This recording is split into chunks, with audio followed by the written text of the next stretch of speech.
વંદે ગુજરાત.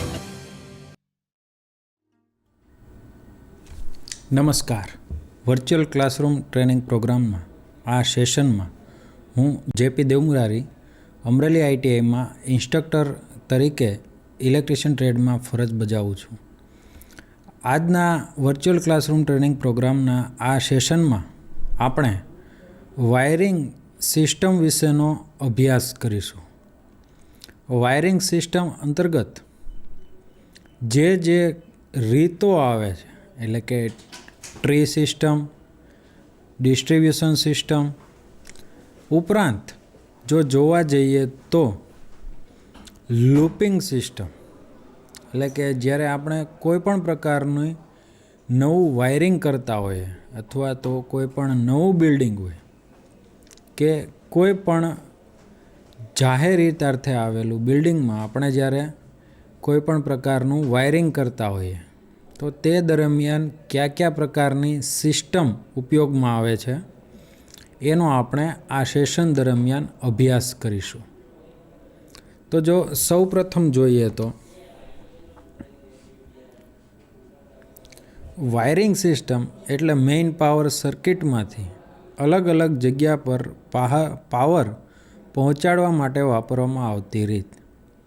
આ સિસ્ટમના કુલ 2 પ્રકાર છે, જેમ અગાઉ કહ્યું તેમ ટ્રી સિસ્ટમ અને ડિસ્ટ્રીબ્યુશન સિસ્ટમ. એટલે કે જો આ વસ્તુમાં જોઈએ તો વાયરિંગ સિસ્ટમમાં આપણે જોઈએ તો સૌપ્રથમ જે પાવર ઇન્ડસ્ટ્રીઝ છે કે જેના દ્વારા ઘર સુધી જે પાવર લાવવામાં આવતો હોય છે અથવા તો જે પાવર રિસોર્સિસ છે તેમાંથી આપણને પાવર છે એ મળતો હોય છે. તો આ પાવર જે છે એને અલગ અલગ જગ્યા પર પહોંચાડવા માટે જે પણ આપણે કોઈ બી જે મેથડ્સ વાપરીએ છીએ અથવા તો જે કોઈ બી સવલત આપીએ છીએ એ દરેક વાયરિંગ સિસ્ટમથી ઓળખવામાં આવે છે. આ સિસ્ટમ અંતર્ગત જેમ કહેવામાં આવ્યું કે ટ્રી સિસ્ટમ અને ડિસ્ટ્રીબ્યુશન સિસ્ટમ એવા કુલ 2 પ્રકાર છે.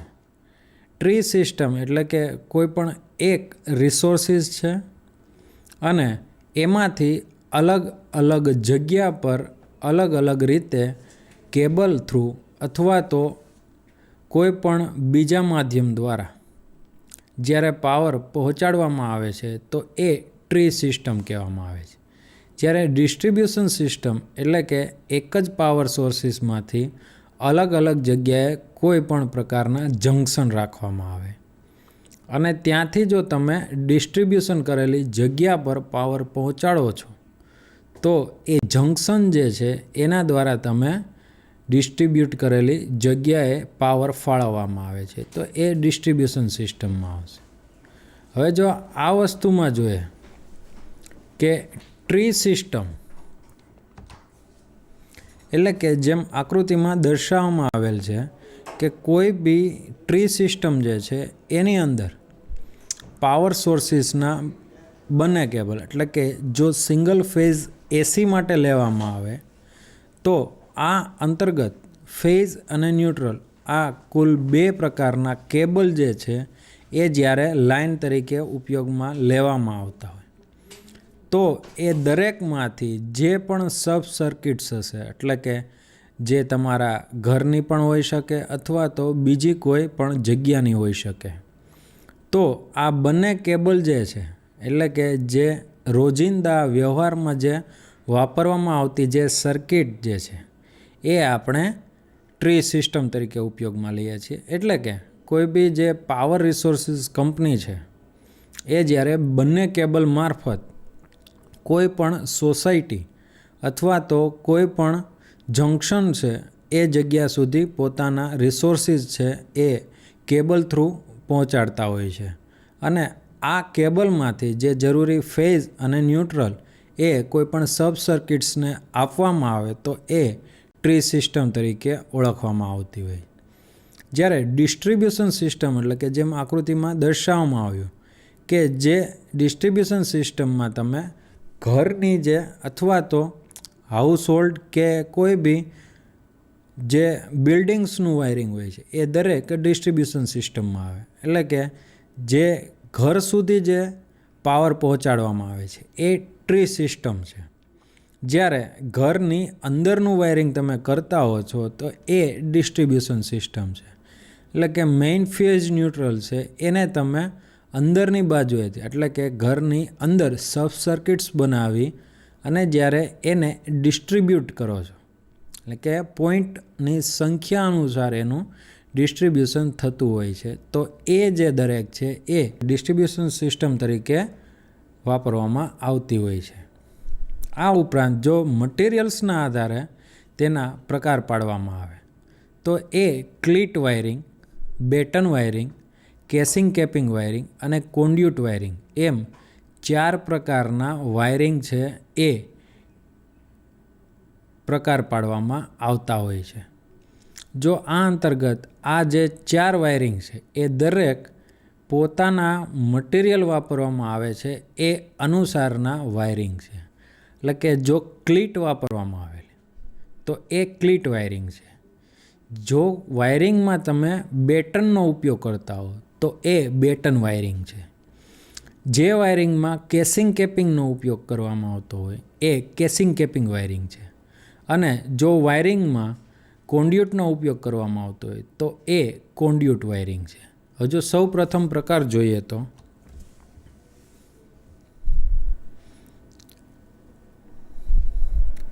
આ અંગેના જો પદની આપણે જાણકારી લઈએ કે વાયરિંગ સિસ્ટમ જે છે એ ખરેખરી વાયરિંગ સિસ્ટમમાં આપણે જાણવું હોય અથવા તો વાયરિંગ સિસ્ટમ કોઈ બી કરતાં પહેલાં આપણે 3 પ્રકારના ડાયાગ્રામ છે એ જાણવા જરૂરી છે. એમાં જે ફર્સ્ટ ઓફ ઓલ ડાયાગ્રામ જે છે એ લેઆઉટ ડાયાગ્રામ છે.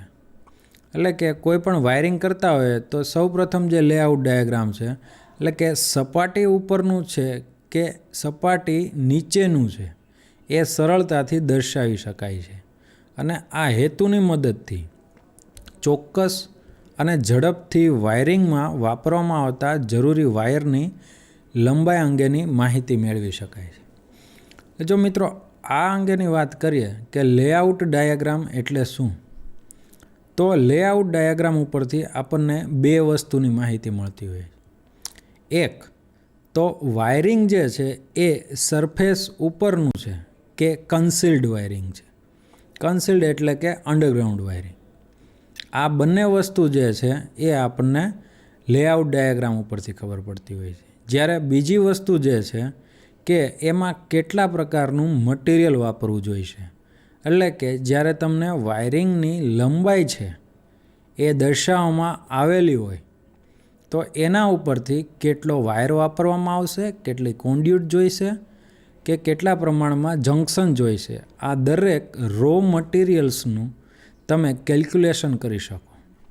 એટલે કે લેઆઉટ ડાયાગ્રામ ઉપરથી તમે એક તો વાયરિંગનો પ્રકાર એટલે કે કન્સીલ્ડ વાયરિંગ છે કે સરફેસ ઉપરનું વાયરિંગ એ નક્કી કરી શકો.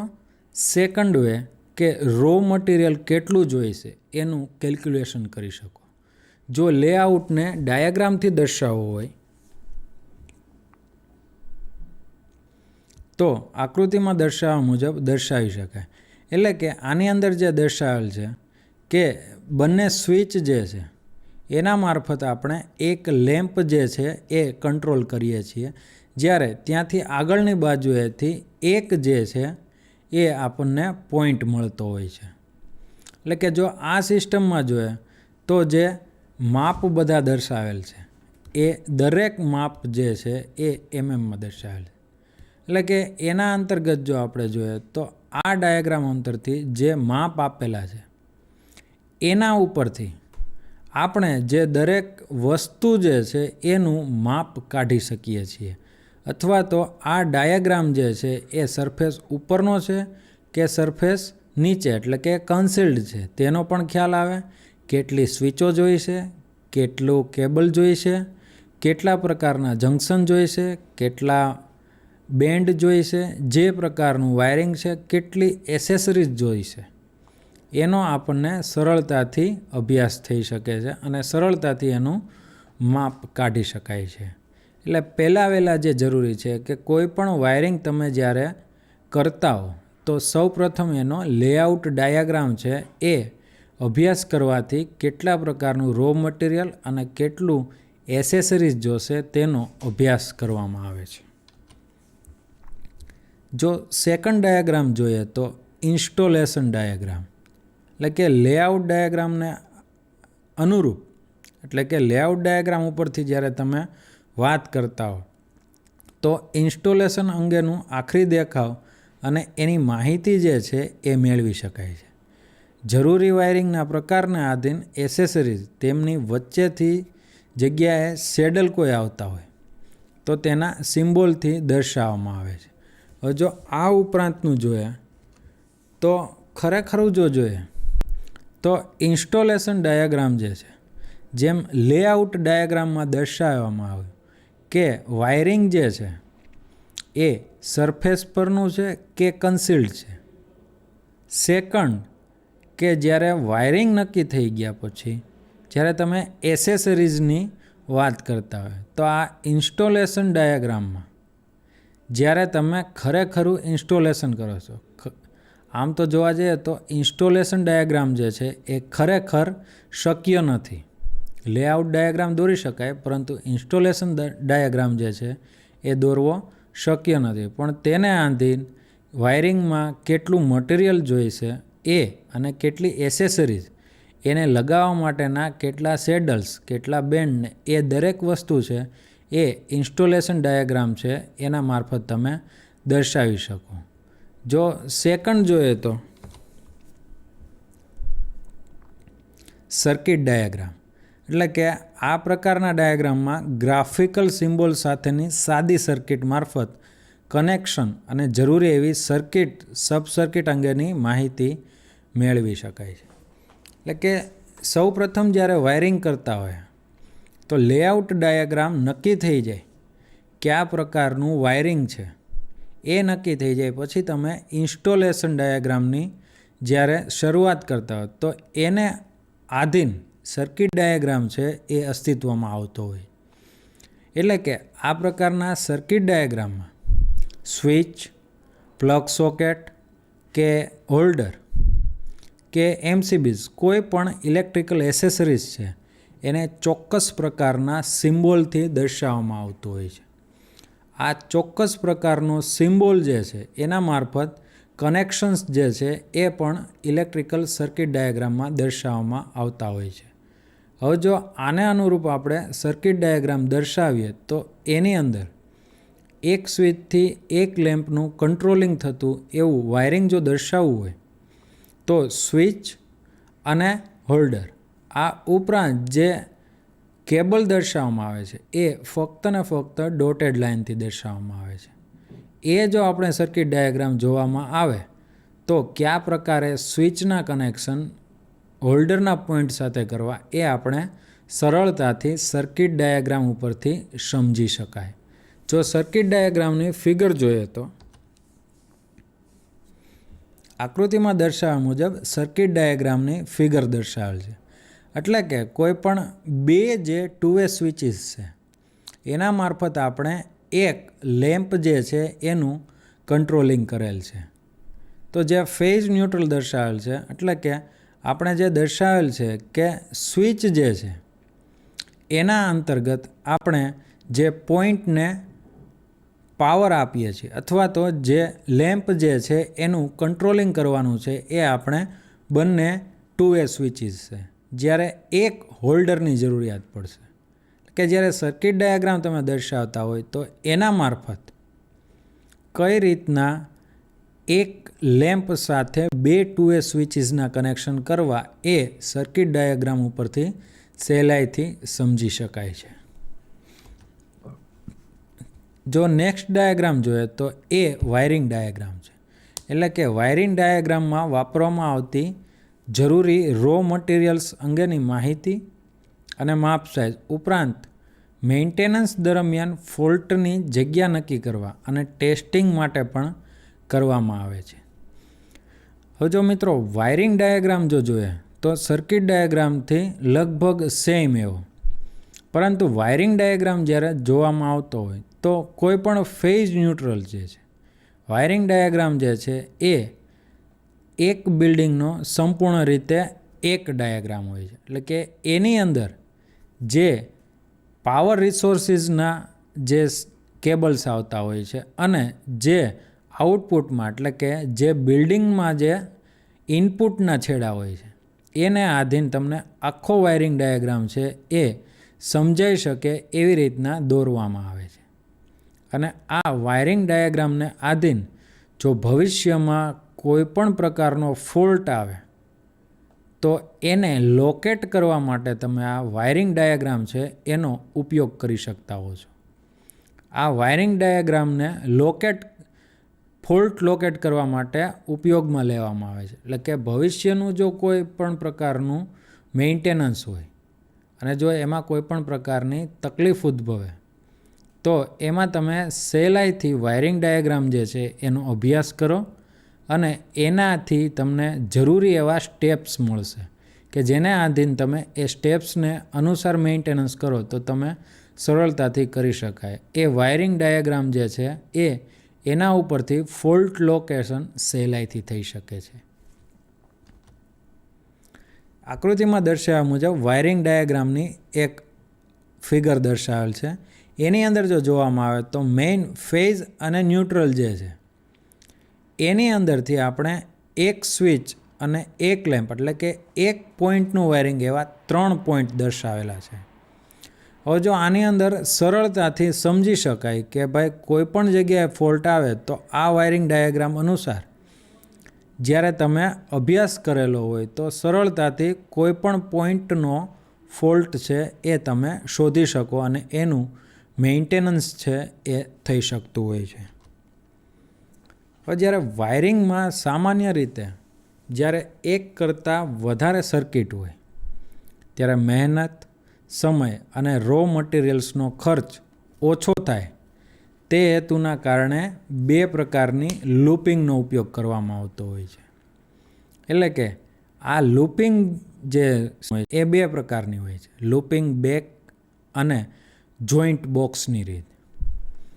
એટલે આમાં એવું કહી શકાય મિત્રો કે જ્યારે આપણે વાયરિંગ જે છે એ એક કરતાં વધારે સર્કિટ હોય એટલે કે મેઇન સર્કિટમાં જ્યારે આપણી પાસે ફેઝ અને ન્યુટ્રલ રિસોર્સિસ હોય પણ જ્યારે તમારે એનું જે ડિસ્ટ્રીબ્યુશન છે એ એક કરતાં વધારે સબ સર્કિટ્સમાં કરવાનું હોય તો એ સમયે એક પોઈન્ટનું વાયરિંગ કરવામાં આવે અને જો એક સ્વિચથી એક લેમ્પ કંટ્રોલ કરવું હોય અને ફરી પાછું એનું એ જ વાયરિંગ એટલે કે બીજા પોઈન્ટનું વાયરિંગ કરવાનું હોય તો જ્યારે એના એ રિસોર્સિસ માટે તમે એના એ પોઈન્ટમાં વાયરિંગ કરો છો તો આ બંને માટે જે રો મટીરિયલ્સનો જે ખર્ચો આવતો હોય છે જે કેલ્ક્યુલેશન જે હોય છે એ વધારે થતું હોય છે અથવા તો મોંઘું પડતું હોય છે.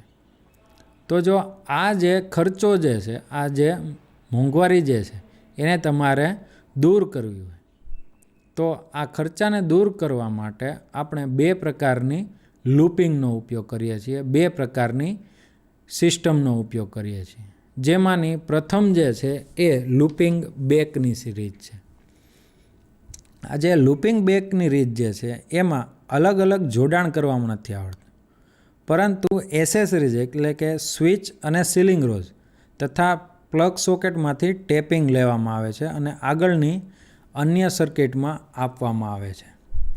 એટલે કે જેમ મેં કીધું કે આ જે છે લૂપિંગ બેકની રીત. જો સૌ પ્રથમ આપણે જોઈએ એ રીતમાં કે એક પોઈન્ટનું વાયરિંગ કરવું હોય એટલે કે એક સ્વિચથી એક લેમ્પ કંટ્રોલ થાય એવું જો વાયરિંગ કરવું હોય તો એના માટે એક ફેઝ અને ન્યુટ્રલ એ મેઇન રિસોર્સિસમાંથી આપણે લઈએ છીએ. હવે જો એની એ રીતે બીજા પોઈન્ટનું વાયરિંગ કરવું હોય તો એના જ રિસોર્સિસમાંથી ફરી પાછા 2 કેબલ લેવામાં આવે. હવે જો એ કેલ્ક્યુલેશન કરીએ તો એનો ખર્ચો વધારે થઈ જાય. આ ખર્ચાને દૂર કરવા લૂપિંગ બેકની જે રીત છે એની અંદર આપણે પ્લગ સોકેટ, હોલ્ડર અથવા તો સ્વિચીસ જે છે એની અંદરથી આપણે લૂપિંગ કરતા હોઈએ છીએ. એટલે કે જે પ્લગ સોકેટ હશે તો પ્લગ સોકેટમાં જે ન્યુટ્રલનો પોઈન્ટ હોય છે એ ન્યુટ્રલનો પોઈન્ટ આપણે લૂપ કરતા હોય છે. એટલે કે એક બોર્ડમાં જ્યારે એક કરતાં વધારે પ્લગ હશે તો ફક્ત રિસોર્સિસમાંથી એક ન્યુટ્રલનો પોઈન્ટ લઈ અને દરેક પ્લગમાં એક જે પોઈન્ટ હોય છે એને કોમન કરી અને એની સાથે ન્યુટ્રલનો પોઈન્ટ આપી દેતા હોઈએ છીએ. એ રીતના લૂપિંગ કરતા હોઈએ છીએ. જ્યારે બીજી સિસ્ટમમાં જે છે એટલે કે લૂપિંગ બેકની રીતમાં આપણે જો હોલ્ડરમાં આપણે જો બેક વાપરતા હોય અથવા તો લૂપ કરતા હોય તો એની અંદર હોલ્ડરમાં જે ન્યુટ્રલ હોય છે એ ડાયરેક્ટ આપણે બીજા હોલ્ડરમાં જવા દેતા હોઈએ છીએ, નહીં કે સીધો પ્લગ સોકેટમાં. અને એ બંનેમાંથી એક જે કોમન પોઈન્ટ હોય છે એટલે કે કોમન કેબલ લઈને આપણે સીધો ન્યુટ્રલ છે એની સાથે જોડી દેતા હોઈએ છીએ. તો આ રીતના જે લૂપિંગ બેકની રીત છે એની અંદર આપણને ખર્ચ જે છે એ ઓર્ડિનરી સિસ્ટમથી જે વાયરિંગ કરો એના કરતાં થોડું સહેલું પડે છે. જે આકૃતિમાં દર્શાવેલ છે એ સ્વિચ અને સીલિંગ રોઝમાં જે લૂપ કરવામાં આવે છે તે દર્શાવેલ છે. કે જો સ્વિચ એના મારફતે આપણે લૂપ કરતા હોય તો સ્વિચમાં જે બે કોન્ટેક્ટ હોય છે એમાંથી જે નીચેનો મેઇન કોન્ટેક્ટ હોય છે એ બંનેને આપણે લૂપ કરી દઈએ છીએ, બંનેને કોમન કરી દઈએ છીએ. અને કોઈ પણ એક સ્વિચની સાથે મેઇન જે સોર્સિસનો ફેઝ હોય છે એને આપવામાં આવે છે. તેવી જ રીતના જ્યારે સીલિંગ રોઝ હોય તો સીલિંગ રોઝમાં પણ ન્યુટ્રલ જે પોઈન્ટ છે એ પોઈન્ટ આપણે કોમન કરી દેતા હોઈએ છીએ. એટલે કે બંને સીલિંગ રોઝના એક પોઈન્ટ કોમન કરી અને ત્યાં ડાયરેક્ટ આપણે ન્યુટ્રલ આપી દેતા હોઈએ છીએ, નહીં કે બંને રિસોર્સિસમાંથી અલગ અલગ કેબલ દોડાવવામાં આવે. આના કારણે જે ખર્ચ થાય છે તે બચી જાય છે. સેકન્ડ જો જોઈએ તો જોઈન્ટ બોક્સની રીત. એટલે કે આ પ્રકારની રીતમાં જ્યાં પણ જોઈન્ટની જરૂરિયાત હોય ત્યાં કનેક્ટર બોક્સ કે પોર્સેલિનના કનેક્ટર મારફત કરવામાં આવે છે. અને કેબલની લંબાઈ ઘટાડવા માટે જંક્શન બોક્સ લાઇટ પોઈન્ટ અને સ્વિચની વચ્ચે રાખવામાં આવે છે. એટલે કે જો આ પ્રકારની જોઈન્ટ બોક્સની જો રીત જોઈએ તો સ્વિચ અને લાઇટ પોઈન્ટ એટલે કે હોલ્ડર હોય અને સ્વિચ હોય તો એ દરેકની વચ્ચે એક જંક્શન મૂકવામાં આવે છે. અને આ જંક્શનમાંથીના સેકન્ડ પોઈન્ટ માટેના ફેઝ અને ન્યુટ્રલ આ બંનેનું લૂપિંગ કરવામાં આવે છે. આ રીતના જેટલા બી પોઈન્ટ આવતા હોય એટલે કે સ્વિચ અને હોલ્ડર અથવા તો સ્વિચ અને સીલિંગ રોઝ આ દરેકની વચ્ચે એક જંક્શન મૂકવામાં આવે છે. આ જંક્શનમાંથી સેકન્ડ અથવા તો આગળના પોઈન્ટ માટેના ફેઝ અને ન્યુટ્રલ આ બંને વાયરિંગનું લૂપ કરવામાં આવે છે અને આગળ પડતા જે કોઈ બી પોઈન્ટ હશે એને સપ્લાય આપવા માટે એનો ઉપયોગ કરવામાં આવતો હોય છે. સેકન્ડ જો જોઈએ તો જોઈન્ટ બોક્સની રીત. આ જોઈન્ટ બોક્સની જે રીત છે એ સ્વિચ અને હોલ્ડર દ્વારા લૂપ કરવામાં આવે છે. એટલે કે આની પહેલાં જે આપણે જોયેલ જે લૂપિંગ બેકની જે રીત એ સીલિંગ રોઝ અને સ્વિચ. હવે જે આ રીત આપણે જોઈએ છીએ કે એની અંદર સ્વિચ અને બેટન હોલ્ડર અથવા તો સ્વિચ અને હોલ્ડર આ બંને વચ્ચેની એક પ્રકારની લૂપિંગ કરવામાં આવે. એટલે કે સ્વિચમાં તો હંમેશા જે લૂપિંગ થતું હોય એ લૂપિંગ ફેઝનું થતું હોય છે. જ્યારે હોલ્ડરમાં જે તમે લૂપિંગ કરો છો એ હંમેશા ન્યુટ્રલ હોય છે. એટલે કે જ્યારે બે હોલ્ડર અને બે સ્વિચ અવેલેબલ હોય તો સ્વિચનો જે નીચેનો કોન્ટેક્ટ, જેમ અગાઉ પણ આપણે જોયું કે સ્વિચના જે નીચેના બે કોન્ટેક્ટ હોય છે એ બંનેને કોમન કરી અને એની સાથે ફેઝ આપી દઈએ છીએ. એટલે કે બંનેને આપવામાં આવતા કેબલની સાઇઝ ઘટે છે. બંનેને અલગ અલગ જ્યારે ફેઝ આપતા હો તો એનો ખર્ચ અલગ અલગ થશે અને આનો ખર્ચ જે છે એ વધારે સહેલ થશે. જ્યારે હોલ્ડરમાં તમે જ્યારે વાપરવામાં આવે તો જો હોલ્ડરની અંદર ન્યુટ્રલ જે છે એનું લૂપિંગ થતું હોય છે. એટલે કે હોલ્ડરના કોઈ પણ એક પોઈન્ટ જે છે એને તમે કોમન કરી આપો અને એની સાથે ન્યુટ્રલ જે છે એનું જોડાણ કરો. તો આ રીતના જે આપણે જોઈન્ટ બોક્સ જે છે એની સેકન્ડ વેની રીત છે કે જેની અંદર સ્વિચ અને બેટન હોલ્ડર દ્વારા લૂપ કરવામાં આવે છે. આ જે વર્ચ્યુઅલ ક્લાસરૂમ ટ્રેનિંગ પ્રોગ્રામના વાયરિંગ અંગેના લેસનમાં આપણે જે જોયું કે કોઈ પણ જગ્યાએ તમે જ્યારે નવું વાયરિંગ અસ્તિત્વમાં આવતું હોય તો એને અંતર્ગત 3 પ્રકારના ડાયાગ્રામ એટલે કે વાયરિંગ ડાયાગ્રામ, લેઆઉટ ડાયાગ્રામ અને ઇન્સ્ટોલેશન ડાયાગ્રામ અને સર્કિટ ડાયાગ્રામ. આ જે ડાયાગ્રામ જે છે એ ડાયાગ્રામને અનુરૂપ તમે ભવિષ્યમાં કોઈ પણ પ્રકારની ફોલ્ટ સર્જાય અથવા તો કોઈ પણ પ્રકારનું મેન્ટેનન્સ જ્યારે ફોલ્ટ માટે કરવાનું હોય તો જરૂરી એવી માહિતી મળી રહે. એ ઉપરાંત જ્યારે વાયરિંગ કરવાનું હોય તો એની અંદર કોઈ પણ ખર્ચ જે છે એ ઓછો થાય અને જે પણ વાયરિંગ કરો છો એ વાયરિંગ જે છે એ ઓછા મૂલ્યનું થાય. એ અંગેનું જરૂરી અભ્યાસ છે એ આ માહિતીમાંથી પૂરી પડતી હશે એવી હું આશા રાખું છું. નમસ્કાર.